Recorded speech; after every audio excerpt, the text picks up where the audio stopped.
Mukunda jewels లో అక్షయ తృతీయ సందర్భంగా 1 gram gold కొనుగోలుపై 1 గ్రామ్ సిల్వర్ ఉచితం. ఏప్రిల్ 29 నుంచి మే 24 వరకు మాత్రమే. అమ్మ, ఒక ధర్మ సందేహం అమ్మ. చెప్పండి.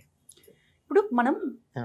మన కర్మను అనుభవించి ఉమ్. బాధలు కానీ, కష్టాలు కానీ, సంతోషాలు కానీ మన కర్మానుసారమే నడుస్తుంది మన జీవితం. ఉమ్.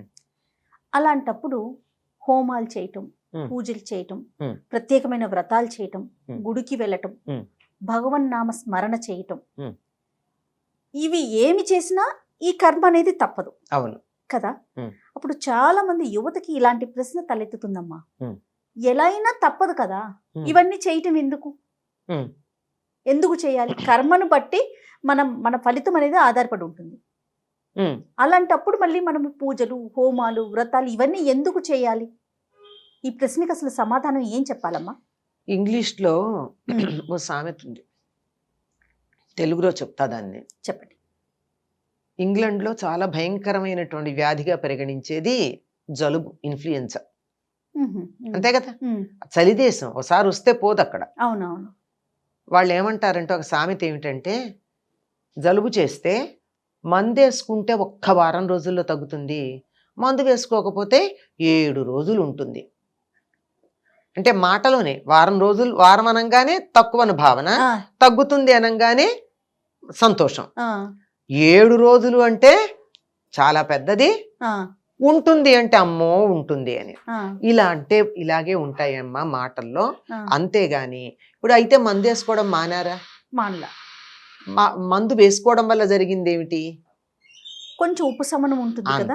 ఉపశమనం ఉంది కదా. అంటే ఏం జరిగింది? జలుబే భయంకరంగా బాధపడకుండా ఆ జలుబుని భరించగలిగినటువంటి శక్తి వచ్చింది. అవునా కదా? అవును. అలాగే ఏదన్నా దెబ్బ తగిలితే ఆపరేషన్ చేస్తున్నారు. ఆపరేషన్ చేసేటప్పుడు మన శరీరాన్నే కోస్తున్నారు కదా. ఆ శరీరానికి అక్కడ బాధ ఉందా లేదా? ఉన్నది కదా. కానీ అనస్థీషియా ఎందుకు ఇస్తున్నారు?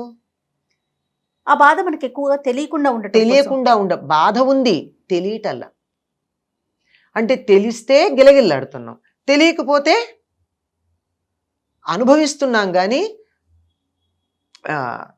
Pain is inevitable, suffering is optional అంటారు. నొప్పి తప్పదు, బాధ తప్పుతుంది. ఇదే కర్మ సిద్ధాంతంలో మీరు చెప్పిన దానికి. అనుభవించటం అన్నా తప్పదు, కానీ అనుభవించేటప్పుడు మనం బాధపడడంలో తీవ్రత తగ్గుతుంది. తేలికగా అనుభవిస్తాం, హాయిగా అనుభవిస్తాం. తప్పదండి. ఒక చిన్న ఉదాహరణ మా గురువు గారు ఎప్పుడు చెప్పేది మీకు చెప్తాను. అంటే అది బాగా ఆయన మాకు మనసులకు హత్తుకునేట్టు చెప్పారు గనక అది చెప్తే అందరికీ కూడా అర్థమవుతుందని. తప్పకుండా. ఒకరి జాతక రీత్యా ఏదో గ్రహాలు ఉంటాయి కదా, ఆ గ్రహాల కారణంగా కాలు విరగాల్సి ఉంది. భగవంతుణ్ణి ప్రార్థిస్తే లేక దేవుణ్ణి పూజిస్తే భగవంతుడికి వీరి మీద కాస్త దయ కలిగితే కాలే మంచం మించి కదలకుండానే ఉంటాడు. కాలు సర్జరీ అవసరం లేకుండా చిన్న దెబ్బ తగిలి అస్సలు కదలలేని పరిస్థితుల్లో మంచం మీద ఉంటాడు. గ్రహాల ప్రకారం వాడు ఇంతకుముందు ఏదో కర్మ సిద్ధాంతంలో మాకు చెప్తూ ఉంటారు కొంతమంది, నువ్వు పూర్వజన్మలో ఎవరి కాలు విరగ్గొట్టావు, అందువల్ల ఈ జన్మలో నీ కాలికి దెబ్బ తగిలింది అని. నువ్వు అక్కడ పూర్తిగా విరగ్గొడితే నీ కాలు ఎందుకు విరగలేదు? నీకు వడ్డీతో సహా పనిష్మెంట్, ఫైన్తో సహా పనిష్మెంట్ రావాలి కదా. ఫైన్తో సహా పనిష్మెంట్ రాలి. ఏదో కొంచెం మంచి పనులు చేసావు గనక వాడి కాలు నువ్వు టోటల్లీ విరగ్గొడితే నీకు కాలికి దెబ్బ తగిలి ఏదో మడమో వేలో కింద భాగమో ఎక్కడో దెబ్బ తగిలి మంచం మీద ఉండవు, ఫ్రాక్చర్ అయింది. పూర్తి వాడికేమో కాలు తీసేశారు నువ్వు విరగ్గొట్టినందువల్ల. నీకు కాలు తీసేలా కాలుంది. ఏమిటిది? దీనికి కారణం భగవద్ అనుగ్రహం.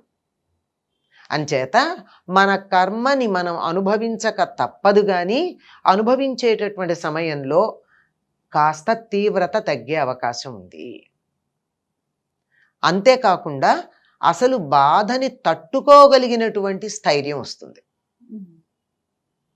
అంతే కదా. ఏ కష్టం ఉన్నా మనం దాన్ని ఎదుర్కోగలుగుతాం. అంతేనమ్మా? అంతే.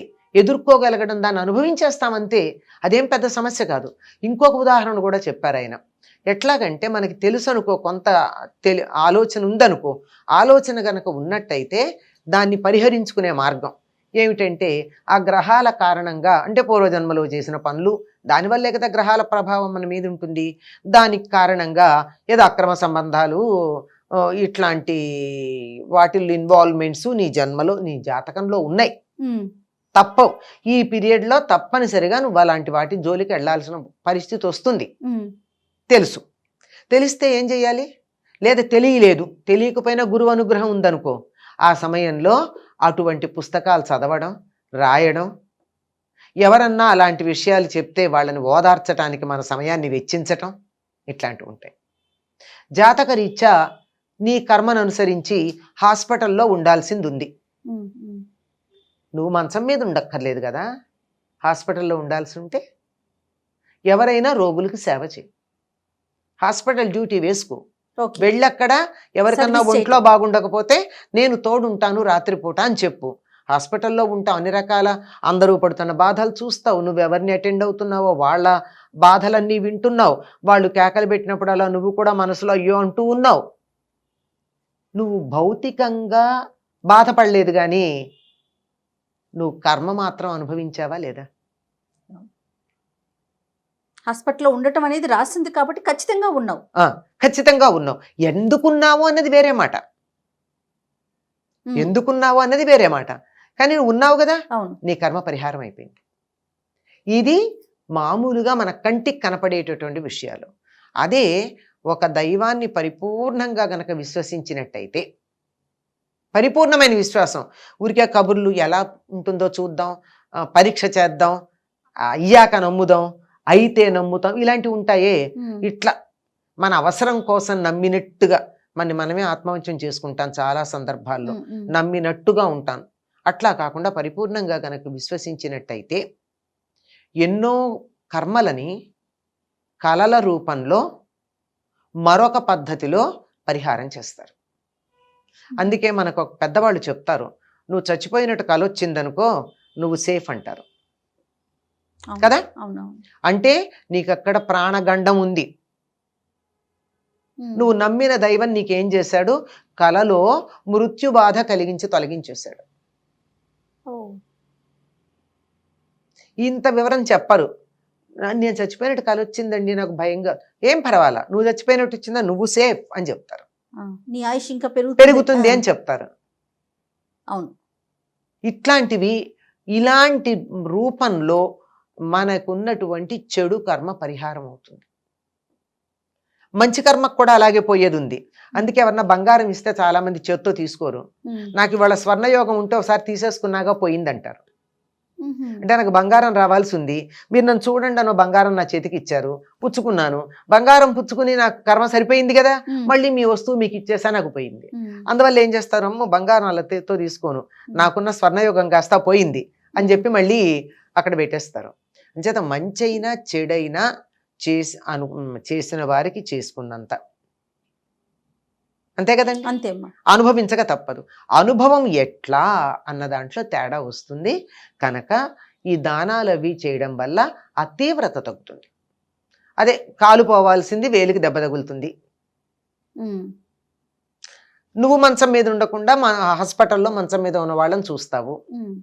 ఆ చెత్త పనులు నువ్వు చేయకుండా తత్సంబంధమైన వినడమో చదవడమో చూడడమో మన దురదృష్టం కొద్దీ మన నట్టింట్లోకి వచ్చేసాయి కదండి. అవునమ్మా, పెద్ద స్క్రీన్లు, చిన్న స్క్రీన్లు, ఇంత స్క్రీన్లు, వాటిల్లో నీ ఇష్టం ఉన్నా లేకపోయినా బలవంతంగా కొన్ని చూస్తావు, అసహ్యించుకుంటేనే చూస్తావు, తప్పదు. ఎవరింటికో వెళ్ళి కూర్చున్నావు, వాళ్ళు ఏదో టీవీ పెట్టారు, నాకు ఇష్టం లేదు కానీ చూడక తప్పదు కదా. అయిపోయింది, నీ కర్మ కాస్త పరిహారం అయింది. నీకు ఆ రకంగా ఇన్వాల్వ్ అవ్వాల్సినటువంటి ఇదేదైతే ఉందో ఆ జాతకంలో రాసున్నది అది పోయింది కనుక ఇవన్నీ తీవ్రత తగ్గడానికి చాలా చక్కగా దేవీ భాగవతంలో చెప్తాడు.